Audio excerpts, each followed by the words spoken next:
तरफ पाकिस्तान और भारत के बीच में तनाव जो है लगातार जारी है, वहीं जितने भी सीमावर्ती इलाके हैं वहां पे पाकिस्तान की ओर से सीज फायर का उल्लंघन किया जा रहा है। जिस तरह 6 और 7 मई की रात को जो है पाकिस्तान की ओर से हेवी आर्टिलरी की शेलिंग की गई और इस वक्त मैं उड़ी सेक्टर में मौजूद हूँ और उड़ी सेक्टर के जितने भी सीमावर्ती इलाके हैं, जो वहाँ के लोग हैं, उन्होंने जो अपने गांव हैं उनको खाली किया है और प्रशासन की ओर से जो उनको महफूज जगहों पे जो है शिफ्ट किया गया है। इस वक्त मैं उड़ी के डिग्री कॉलेज में मौजूद हूँ। मैं आपको तस्वीरों में दिखाने की कोशिश करूँगा। यही वो बिल्डिंग है जहाँ पे उन लोगों को जो है यहाँ पे लाया गया है और उन लोगों को जो है यहीं पे रखा गया है। खासकर इन लोगों के लिए जो है यहाँ पे काफ़ी इंतजाम किए गए हैं। वो लोगों के लिए जो कंबल रखे गए हैं और खाने पीने का जो सामान है वो यहाँ पे लोगों के लिए रखा गया है। और साफ तौर से आप तस्वीरों में देख सकते हैं कि लोगों को जो है इस वक्त जो प्रशासन की ओर से जो है काफ़ी इंतजाम जो है वो किए गए हैं। और साफ तौर से आप तस्वीरों में देख सकते हैं कि काफ़ी जो लोग हैं इन्हीं इलाकों के जितने भी सीमावर्ती इलाके हैं यहाँ उड़ी सेक्टर के लोगों को जो है यहाँ पे लाया गया है। और ये वही लोग हैं जो बिल्कुल एक्चुअल लाइन ऑफ कंट्रोल पर रहते हैं। जब भी पाकिस्तान की ओर से सीज फायर का उल्लंघन किया जाता है तो सबसे ज़्यादा नुकसान जो है इन्हीं इलाकों में होता है। और लोग जो है उनको इस समय जो है यहाँ पे खाना दिया जा रहा है और प्रशासन की ओर से जो है पूरे इंतजाम जो है यहाँ पे रखे गए हैं। और ये साफ तौर से यही दर्शाता है कि जब भी पाकिस्तान की ओर से ऐसी कोई नापाक हरकत की जाती है तो उस समय जो है साथ साथ अगर हम आर्मी की बात करें या सुरक्षा बल जो है इनको मुंह तोड़ जवाब जो है लगातार देते हैं। और मैं इस उड़ी सेक्टर में मौजूद हूँ। जिस तरह मैंने आपको बताया कि साफ तौर से जो प्रशासन है उन्होंने जो है इन लोगों के लिए यहाँ पे जो है पूरे इंतजाम किए गए हैं। परसों पहले होती थी शिलिंग, जरा बच जाता था। रात के अमल में शिलिंग हो गई, बच्चे घबरा गए, जैसे दम घुट गया उनका। फिर हम मजबूर हो गए रात के 2:30 बजे उठाने के लिए। उनको बंकर में जगह मिली, लेकिन वो बंकर काबिल कार नहीं है, रहने के काबिल ही नहीं है।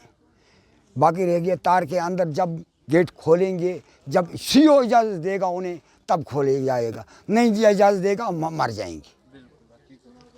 आप क्या चाहते हो? क्योंकि मुझे बाई गया परसों, बोला सीओ साहब के पास, सीओ साहब अब दे दो, आधार कार्ड दे दो, बाकी कार्ड दे दो, सब भी दिए। फिर भी उसने अंदर मुझे मिलने के लिए नहीं छोड़ा। वहाँ रहना हमारे लिए बिल्कुल नाकाबिल बर्दाश्त। जिस तरह बार बार शेलिंग होती है तो उसमें आम आदमी का नुकसान होता है। हमारा ही नुकसान हुआ जो तार के अंदर है ज़्यादा सही है, क्योंकि जेल खाना है वो सेंट्रल जेल है, सेंट्रल जेल में, और उसमें कोई फ़र्क नहीं है। और जो शेलिंग हुई थी उसमें कुछ नुकसान हुआ था? नुकसान हमारा नहीं है। कैसे आप अपने आप को? जब बच्चे घबरा गए तो हम घबराएंगे। ऐसे नुकसान तो हमें देखा ही नहीं है। शिलिंग ऐसी देखी नहीं है। सन 1965 से लेकर आज तक ऐसी शिलिंग नहीं देखी। अब ऊपर से और बजेंगे गोले तो फिर कहाँ जाएंगे हम? क्या चाहते हो? जाने के लिए हम मजबूर हैं और आने के लिए यहाँ मजबूर हैं हम। घर बार छोड़ के कोई आएगा? आप ही को छोड़ के आएंगे? घर बार छोड़ के मुसाफिरों की तरह जाएंगे कहाँ? हमारा बंदोबस्त होना चाहिए, एक ही बार होना चाहिए। या तो मरेंगे या जिएंगे, बस एक ही बात।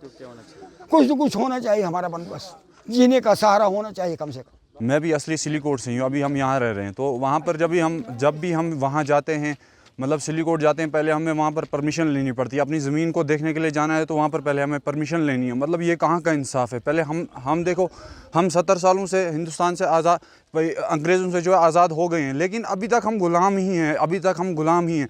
क्योंकि एक देखो शेलिंग वहाँ से होती है तो हम पूरे आम जनता जो है परेशान है। कब से परेशान है? बहुत टाइम से। एक गवर्नमेंट को कोई स्टेप लेना चाहिए ताकि हम गाँव वाले भी जो हैं वो सेफ़ रहें।